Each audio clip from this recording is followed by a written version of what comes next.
body CARICOM has announced it will step up its fight against youth crime and violence. CARICOM's Eye on the Future report has highlighted crime and violence as the #1 concern of youth. 60% of CARICOM's population is under the age of 30. Both the main perpetrators and victims of crime are young people, and violence is the lead cause of death among males aged 15 to 24 in the Caribbean.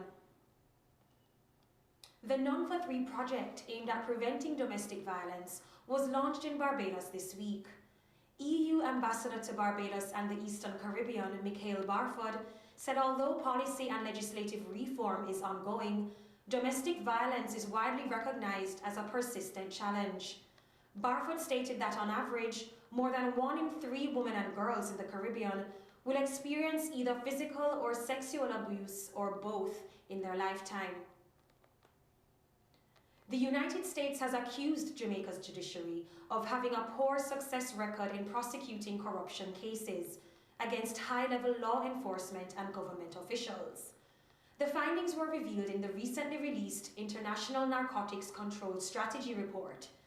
While the report acknowledges that Jamaican law penalizes official corruption, it claims that it remains entrenched and widespread.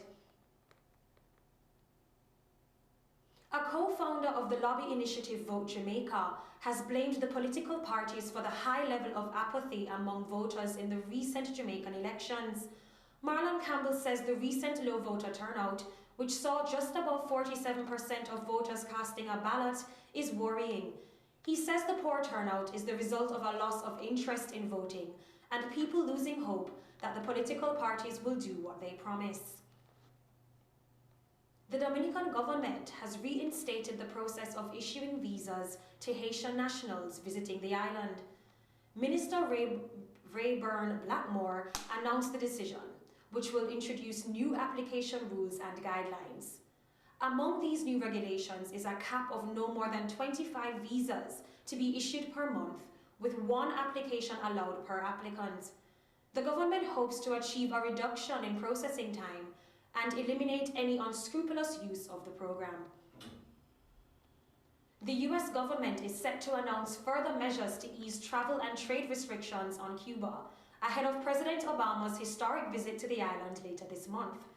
The new measures will mark the latest effort by President Obama to use his executive powers to sidestep the US Congress and remove the more than half-century-old US economic embargo against Cuba. Jamaica has recorded its 4th swine flu-related death in 3 weeks. The patient, a 29-year-old woman pregnant with twins, died at the University Hospital of the West Indies. A hospital official said there have now been 28 cases of adults with swine flu, and the matter is being regarded as very serious. Egypt has extradited Frenchman Christophe Naudin to the Dominican Republic over his alleged role in the escape of 2 pilots jailed in a drugs case dubbed Air Cocaine. Naudin, a 53-year-old criminologist and aviation security expert, was arrested in Cairo last month and sought on suspicion of helping pilots Pascal Foret and Bruno Odos flee to France in October 2015. The 2 had been sentenced to 20 years in prison for drug trafficking. US Customs, working jointly with the US Coast Guard, intercepted a makeshift wooden vessel with 25 undocumented migrants from the Dominican Republic. The 30-foot vessel was detected while heading towards Puerto Rico. 1 person from the Dominican Republic was arrested and transported to the US Border Patrol Station at Ramey, which is the only patrol station outside of the continental United States. New security contracts are being negotiated for all public schools in Antigua and Barbuda. The Ministry of Education hopes to conclude negotiations being held with several local security firms shortly. Public concern was raised following the recent break-in at the Five Islands Primary School and the suspected arson at the All Saints Secondary School last month. President of Trinidad and Tobago, Anthony Carmona, has opposed the sale of the Order of the Republic of Trinidad and Tobago award to Labour leader, the late Adrian Kola Rienzi. The gold medal was given posthumously in 2012 to Rienzi's son. President Carmona called the intended sale of the medal an offense to one's sense of patriotism and suggested that future recipients and their representatives sign a contract giving the office of the president the first option to buy the medal in the event of intended disposal or sale. He further proposed that the law be amended to prohibit the sale or disposal of the national medal. Senator Kamina Johnson-Smith has been sworn in as Jamaica's new Minister of Foreign Affairs in the recent swearing-in of Prime Minister Andrew Holness's cabinet. Johnson-Smith becomes the first woman in the history of Jamaica to hold the portfolio. An International Monetary Fund staff mission has concluded its recent visit to the St. Vincent and the Grenadines. Discussions were conducted with the Prime Minister, Ralph Gonsalves, the leader of the opposition, as well as other senior government officials and members of the public and private sector.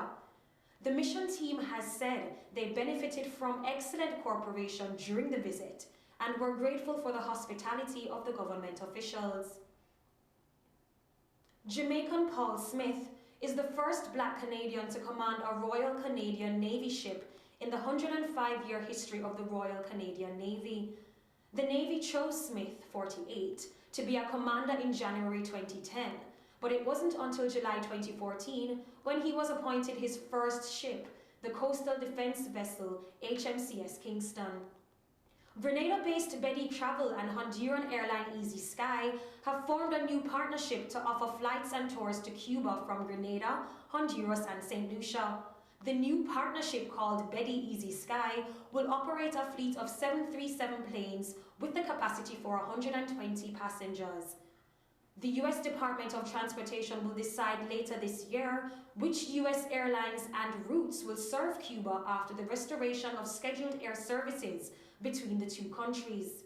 U.S. carriers such as American and Delta have indicated that they should begin flights shortly thereafter. Approval for Cuban-owned carriers to serve the U.S. is still outstanding.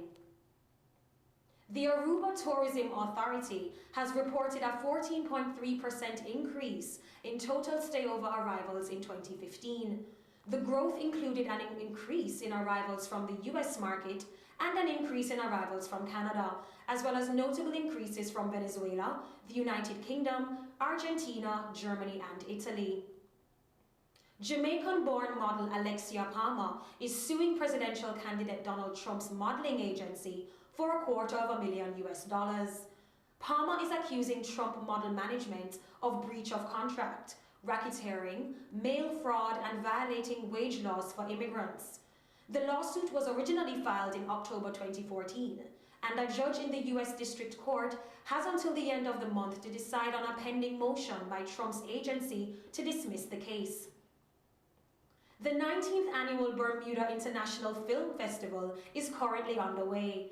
The festival features a program of international feature-length and short films, which will be screened at City Hall, the festival's new venue for 2016.